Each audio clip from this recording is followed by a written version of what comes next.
Assalamualaikum warahmatullahi wabarakatuh. Perkenalkan, nama saya Maisa Ali dengan NPM 0227231120. Jadi di dalam video kali ini saya akan menjelaskan materi mengenai eliminasi laba sebelum terrealisasi. Berikut penjelasan mengenai materinya.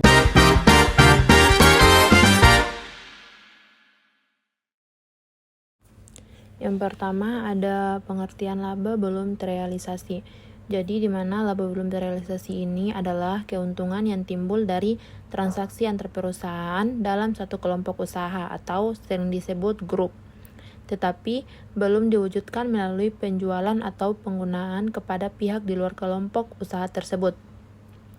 Dalam konteks laporan keuangan konsolidasi, laba semacam ini dianggap belum benar-benar terjadi dari sudut pandang entitas konsolidasi secara keseluruhan. Menurut BEMS, laba belum terrealisasi timbul ketika suatu perusahaan dalam grup menjual barang atau aset kepada perusahaan lain dalam grup yang sama dengan harga di atas nilai bukunya. Dari perspektif masing-masing perusahaan secara individual, transaksi ini menghasilkan laba. Namun dari perspektif konsolidasi, di mana seluruh anggota grup dipandang sebagai satu entitas ekonomi tunggal, laba tersebut hanya merupakan perpindahan nilai di dalam entitas yang sama, sehingga belum layak diakui. Contoh sederhana, PT Induk menjual persediaan senilai 80 juta rupiah kepada PT Anak dengan harga 100 juta rupiah, sehingga PT Induk mencatat laba sebesar 20 juta rupiah. Apabila PT Anak belum menjual kembali perusahaan tersebut kepada pihak ketiga pada akhir periode, maka laba sebesar 20 juta rupiah tersebut belum terrealisasi dari sudut pandang konsolidasi dan harus dieliminasi. Berikut alasan perlunya eliminasi dalam laporan keuangan konsolidasi. Penyusunan laporan keuangan konsolidasi didasarkan pada konsep bahwa perusahaan induk dan seluruh entitas anak merupakan satu entitas pelaporan tunggal. Oleh karena itu, setiap transaksi yang terjadi di antara anggota-anggota dalam grup harus diperlakukan layaknya transaksi internal suatu perusahaan tunggal.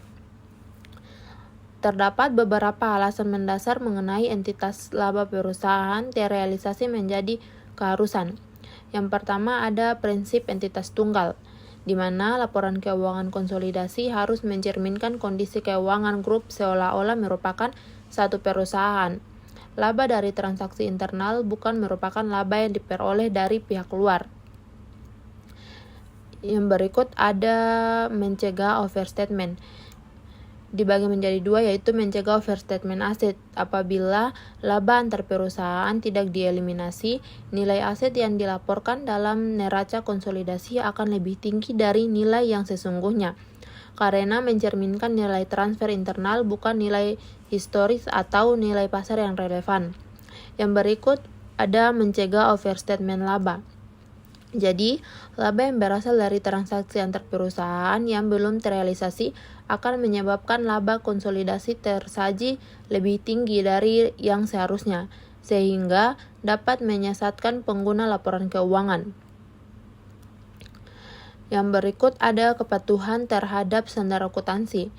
PSAK 65 tentang laporan keuangan konsolidasi secara eksplisit mengharuskan eliminasi seluruh saldo dan transaksi dalam grup, termasuk laba dan rugi yang belum terrealisasi.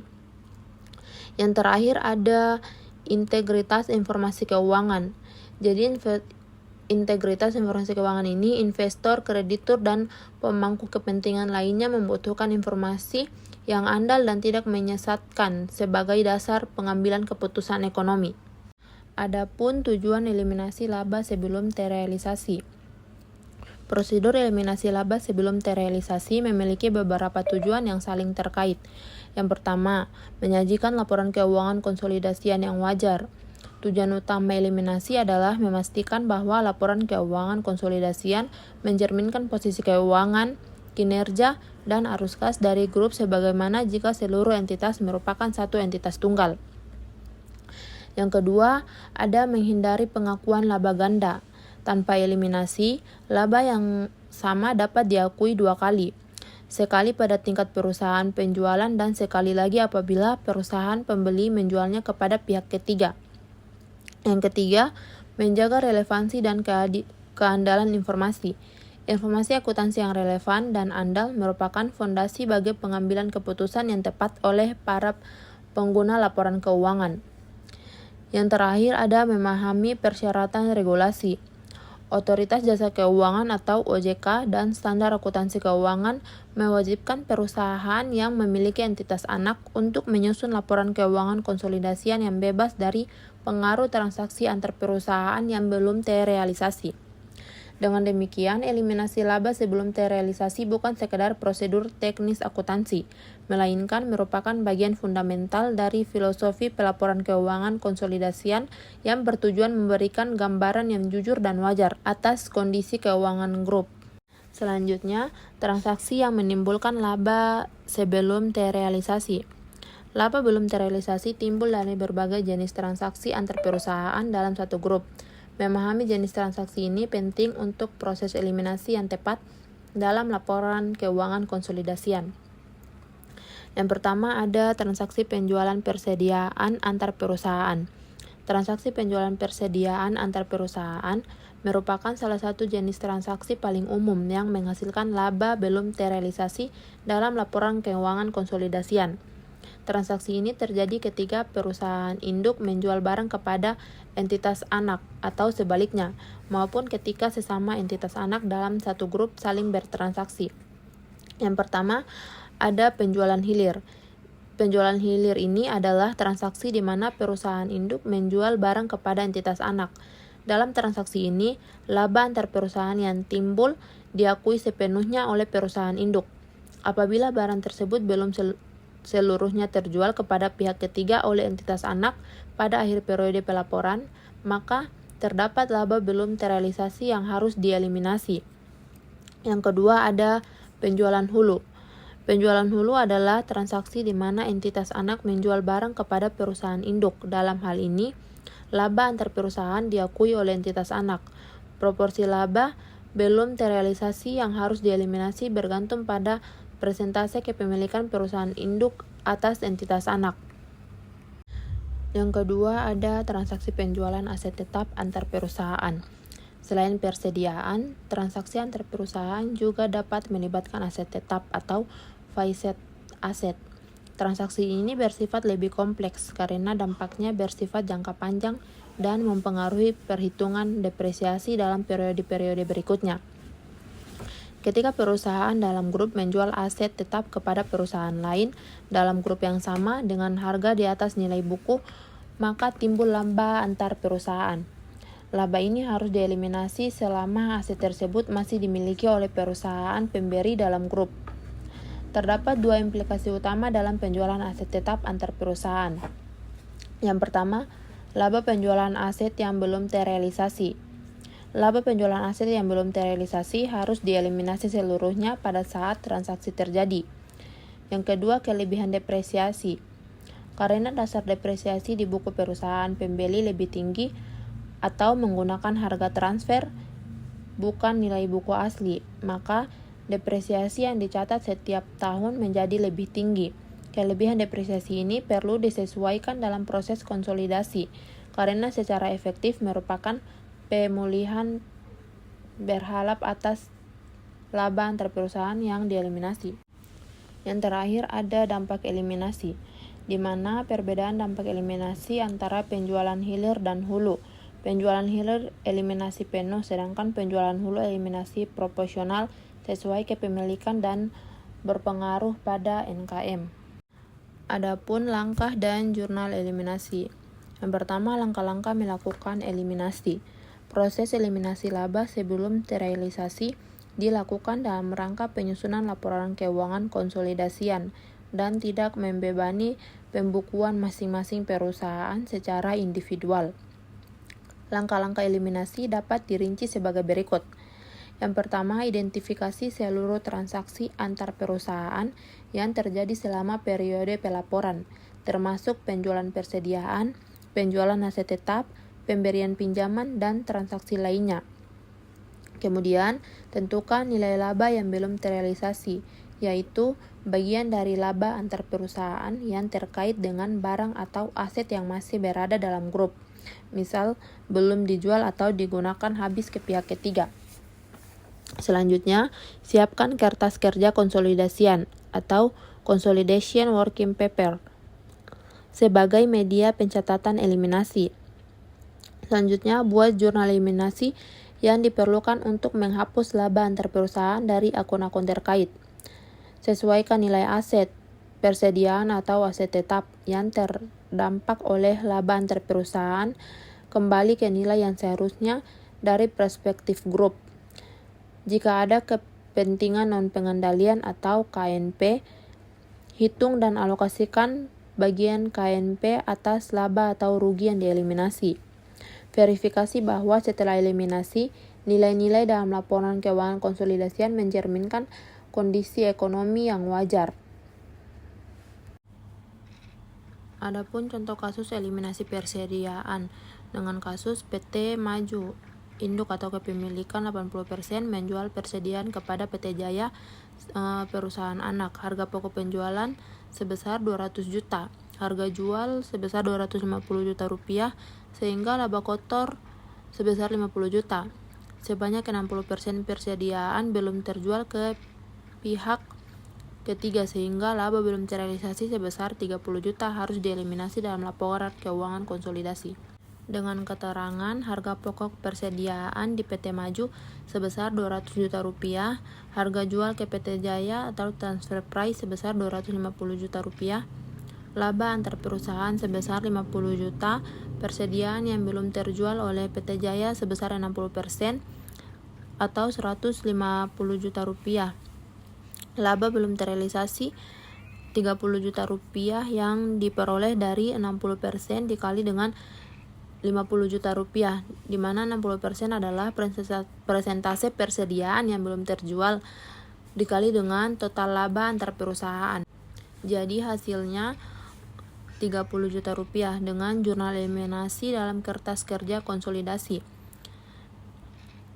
Yang pertama, akun penjualan sebesar 250 juta di debit dan harga pokok penjualan sebesar 220 juta pada kredit dan persediaan atau laba belum terrealisasi sebesar 30 juta pada akun kredit. Contoh kasus yang berikut ada eliminasi aset tetap.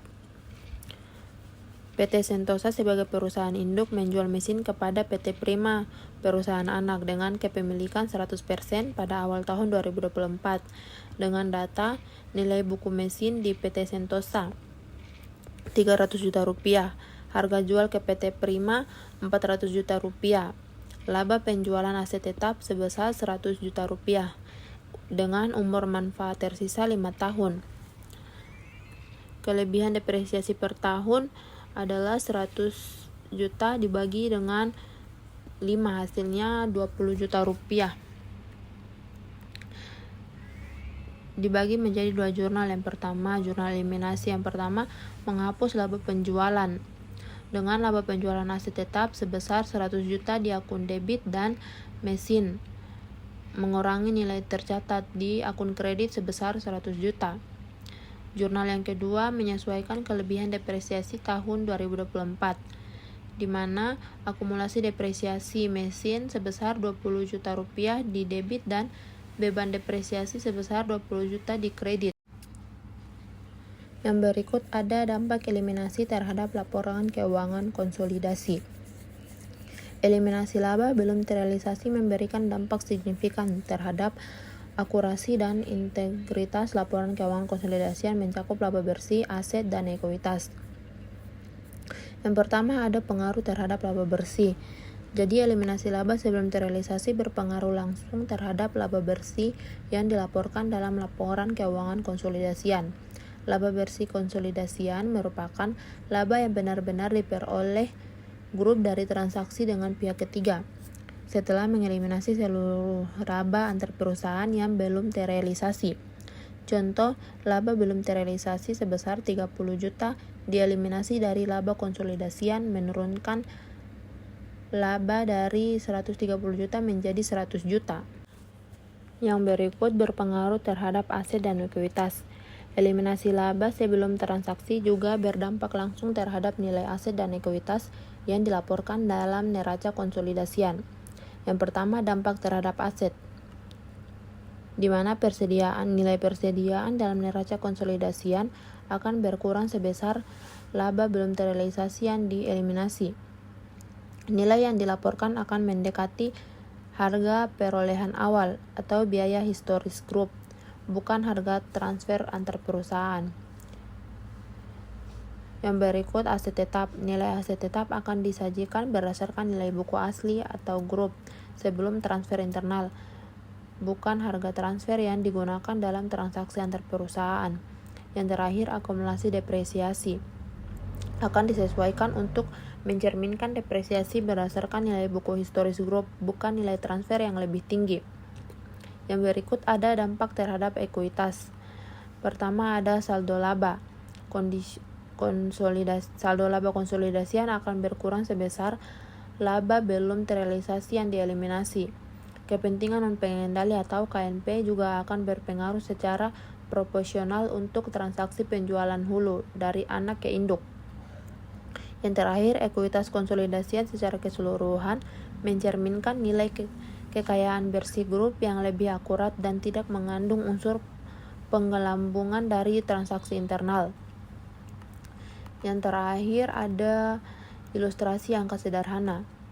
Sebelum eliminasi, aset sebesar Rp1.250.000, laba sebesar Rp130 juta. Setelah eliminasi, laba belum terrealisasi sebesar Rp30 juta.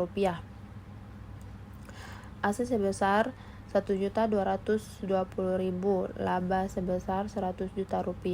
Penurunan aset dan laba sebesar Rp30 juta memastikan laporan konsolidasi bebas dari laba ganda dan nilai aset yang overstate. Berdasarkan pembahasan yang telah diuraikan, dapat ditarik beberapa kesimpulan sebagai berikut. Laba belum terrealisasi timbul dari transaksi penjualan barang atau aset di antara perusahaan-perusahaan dalam satu grup yang belum diselesaikan melalui transaksi kepada pihak eksternal. Dari perspektif entitas konsolidasi sebagai satu kesatuan ekonomi, laba tersebut belum layak diakui. Jenis transaksi yang paling umum menimbulkan laba belum terrealisasi adalah penjualan persediaan dan penjualan aset tetap antar perusahaan, baik dalam arah hilir, induk ke anak maupun hulu, anak ke induk. Proses eliminasi dilakukan melalui jurnal eliminasi dalam kertas kerja konsolidasi. Untuk persediaan, eliminasi menguraikan nilai persediaan dan harga pokok penjualan. Untuk aset tetap, eliminasi mencakup penghapusan laba penjualan dan penyesuaian kelebihan depresiasi selama sisa umur manfaat aset. Yang terakhir, dampak eliminasi mencakup pengurangan laba bersih konsolidasian, penyesuaian nilai aset ke biaya historis grup, dan pengurangan saldo laba ekuitas. Seluruh dampak ini bertujuan untuk memastikan laporan keuangan konsolidasian tidak mengandung unsur penggelambungan nilai dari transaksi internal. Dengan memahami dan menguasai konsep eliminasi laba belum terrealisasi, para akademisi dan praktisi akuntansi akan mampu menyusun dan menganalisa laporan keuangan konsolidasian yang mencerminkan kondisi keuangan yang sesungguhnya, sehingga dapat mendukung pengambilan keputusan ekonomi yang lebih baik dan bertanggung jawab. Itu saja yang bisa saya jelaskan. Lebih dan kurangnya saya mohon maaf. Saya akhiri. Wabillahi taufiq wal hidayah. Wassalamualaikum warahmatullahi wabarakatuh.